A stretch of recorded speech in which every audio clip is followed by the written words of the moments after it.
মা, একটু তরকারিটা খেয়ে দেখুন তো কেমন হয়েছে। ঠিকই আছে।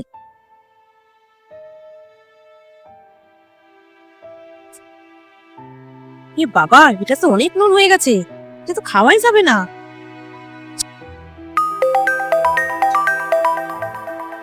আরে, বিআইন ফোন করেছে। মা ফোন করেছে এখন। এখনই তো মাকে সবকিছু বলে দেবে। মাও আমার জন্য এখন লজ্জিত হবে। হ্যাঁ বিআইন, বলুন। কেমন আছেন দিদি? ভালো আছি, আপনি কেমন আছেন? আমি ভালো আছি। রিয়া বাড়ির কাজকর্ম সব ঠিকঠাক মতো করতে পারছে তো? হ্যাঁ, সব কাজকর্ম ভালোই করছে। আপনি ভালো শিক্ষাই ওকে দিয়েছেন, ও সুন্দর করে সংসারটাকে গুছিয়ে নিয়েছে। যাক, আপনার মুখে এই কথাটা শুনে না আমি খুব নিশ্চিন্ত হলাম। ঠিক আছে, রাখছি দিদি, ভালো থাকবেন। আপনিও ভালো থাকবেন। আপনি আমার মাকে মিথ্যে কথা বললেন কেন মা, যে আমি সব কাজ ভালো করে করতে পারি?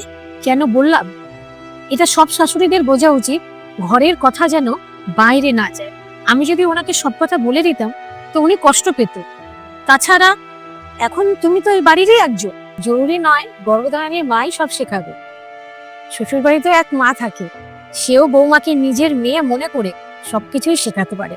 নিজের মেয়েকে সবাই শিক্ষা দীক্ষা ভালো করে দিতে পারে, কিন্তু অন্যের মেয়েকে নিজের বাড়িতে এনে ভালোবেসে শিক্ষা দীক্ষা দেওয়ার মতনও কিন্তু মানুষ অনেক কম থাকে, যেটা আমি আপনার কাছ থেকে পেয়েছি।